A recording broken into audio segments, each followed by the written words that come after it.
শুভরাত্রি বন্ধুরা। আজকে আমি বানিয়েছিলাম ফ্রাইড রাইস আর চিকেন কষা। সেই ফ্রাইড রাইস আর চিকেন কষার রেসিপি আপনাদের সাথে শেয়ার করছি। প্রথমে আমি 30 মিনিট আগে একটু চাল ভিজিয়ে রেখেছিলাম। এখানে আমি চাল নিয়েছিলাম 500 গ্রাম মতো। 1 হাঁড়ি জল ফুটতে দিয়েছি। জলে আমি লবণের পরিমাণটা বেশ কিছুটা বেশি দিয়েছি, যাতে ভাতটা আর লবণ না দিতে হয়। 3 থেকে 4 টেবিল চামচ আমি লবণ দিলাম। এরপর দিয়ে দিলাম কিছুটা রিফাইন তেল, গোটা গরম মশলা, আর দিলাম ভিজিয়ে রাখা চালটা।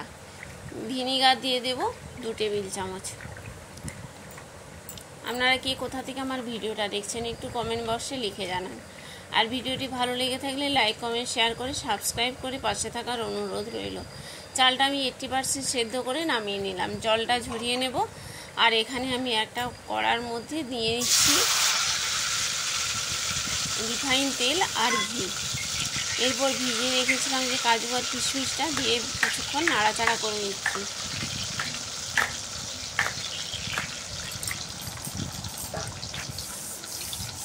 এরপর কিছুটা সবজি নিয়েছিলাম। সবজির মধ্যে আমি নিয়েছিলাম ক্যাপসিকাম, গাজর আর বিনস। সেগুলো লবণ দিয়ে ভালো করে ভেজে নিতে হবে। ঢাকনা চাপা দিয়ে ভেজে নিলাম। এরপর আমি যে ভাতটা সেদ্ধ করে রেখেছিলাম 80%, সে ভাতটা দিয়ে দেব। আর দিয়ে দেবো গরম মশলার গুঁড়ো আর গোলমরিচের গুঁড়ো। ভালো করে নাড়াচাড়া করে নামিয়ে নেব। টেস্টের ব্যালেন্সের জন্য আমি কিছুটা চিনিও দিয়েছিলাম। হালকা হাতে নাড়াচাড়া করে নামিয়ে নিতে হবে। আপনারা এইভাবে বাড়িতে একবার ফ্রাইড রাইস বানিয়ে দেখতে পারেন। আশা করছি আপনাদেরও ভীষণ ভালো লাগবে এইভাবে ফ্রাইড রাইস বানালে।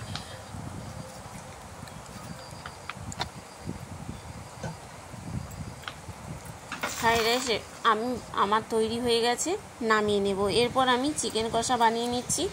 চিকেনটা আমি ভালো করে ধুয়ে পরিষ্কার করে লবণ দিয়ে মেখে রেখেছিলাম 1 ঘন্টা আগে।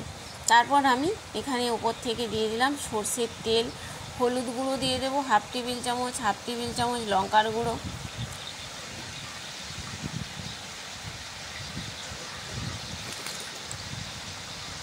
আর দেব আদা রসুন পেঁয়াজের পেস্ট।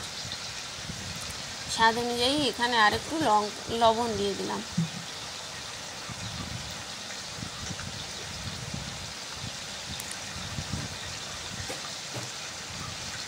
কাশ্মীরি রেড চিলি পাউডারও কিছুটা দিয়ে দেব। টমেটো কুচি আর আলু, এখানে আমি আলু 2টো কেটে নিয়েছিলাম, দিয়ে দিলাম।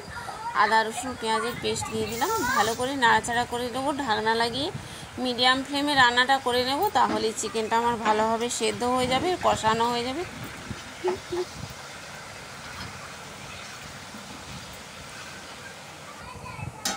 গরম মশলার গুঁড়ো ছড়িয়ে নামিয়ে নিলেই তৈরি হয়ে যাবে ফ্রাইড চিকেন কষা। ভিডিওটি ভালো লেগে থাকলে সাবস্ক্রাইব করার অনুরোধ।